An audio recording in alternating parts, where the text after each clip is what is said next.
He called my grandfather's final gift junk for the garbage heap. At my own engagement party, under blinding chandeliers and forced smiles, my father, Victor Langford, snatched the faded savings booklet Grandpa Elias had slipped into my palm moments earlier. With theatrical flair, he held it high for 300 guests to see, then tossed it into the crystal punch bowl. Bubbles hissed around the pages as champagne soaked through decades of careful entries. Laughter erupted like gunfire. I didn't cry out.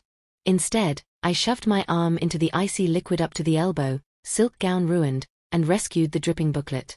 Without a word, I turned and walked straight out the double doors into the night. Before I reveal what those water-stained pages truly held, and how I turned them into the instrument that dismantled my father's entire house of cards, drop your own story below. What's the most vicious thing a relative ever did to you during a family celebration? I'm reading every reply. 3 days later I stepped into the hushed marble lobby of Harbor Trust Bank in downtown Providence. My coat was secondhand, my shoes scuffed, but the Ziploc bag in my hand carried something priceless. I'm Elena, 31, an ICU nurse who has spent years perfecting the art of staying unseen. Calm in chaos, silent among screams. That day, though, every eye felt like a spotlight. I slid the bag toward the teller. I'd like the current balance, please. It was left to me. She glanced at the ruined booklet, hesitated, then typed. Her expression froze. She swallowed hard. One moment, Ms. Langford. She vanished behind a door. Minutes later the branch president and a senior compliance officer appeared, faces pale with something close to awe. They ushered me into a soundproof conference room lined with safety deposit boxes. Your grandfather set up a revocable trust in 1985, the president explained, sliding a thick folder across the mahogany. He invested early in Amazon, Google, and several biotech startups. Reinvested every cent. No withdrawals. Ever. He flipped to the final page. Current valuation, $14,800,000. The numbers stared back, unblinking. Victor had mocked and drowned $14.8 million because his ego couldn't imagine it existed inside something so humble. Memories flooded in. Age 14, forced to mop up his spilled bourbon while my brother laughed from the couch. Girls serve, boys lead, Victor always said. When Elias reached to help me, my father threatened to have him declared incompetent and institutionalized. I wasn't that frightened girl anymore. I was the one holding the fuse. My partner, Marcus, a quiet cybersecurity expert who could trace money trails the way surgeons trace veins, confirmed the rest that night in our modest apartment. Your father's empire is smoke, Marcus said, turning his screen toward me.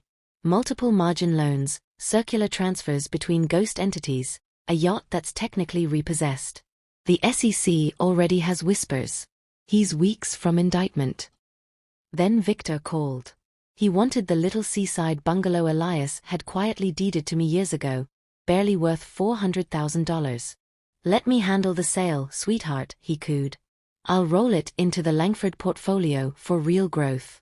You don't understand real estate. I refused.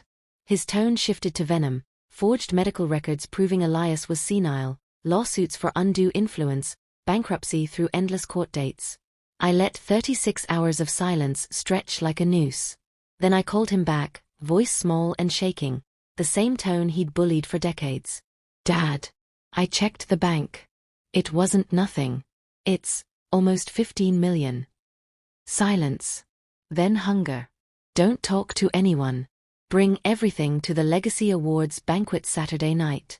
I'll protect it for you, fold it into the foundation, 0 taxes. Trust me. I trusted nothing about him. Marcus and I prepared meticulously, flawless-looking transfer documents that were actually a confession of exclusive control and retroactive liability for every questionable account Victor had touched. At the gala, I wore midnight blue instead of the beige dresses he approved of. I walked tall through the glittering crowd. Victor signed without reading, smug, already rehearsing his victory speech. Minutes later he stepped to the podium. Tonight we announce a transformative $14.8 million commitment to the Langford Foundation. As the words left his mouth, the massive screen behind him glitched. The elegant logo dissolved into a stark SEC notice: Asset Freeze and Criminal Investigation, Case 24-CR917. Victor froze mid-sentence.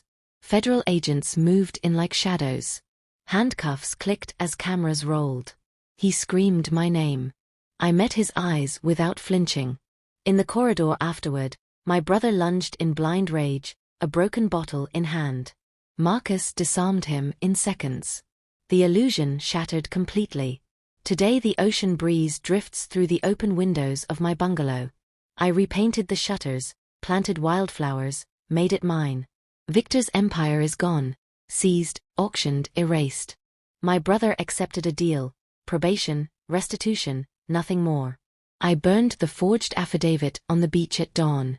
Marcus sat beside me, quiet. "What now?" he asked. I watched the flames die. Let it compound quietly. I'm still the nurse who holds lives together. The money isn't revenge. It's armor. Real family isn't the name on the birth certificate. It's the person who stands beside you when the mask finally falls.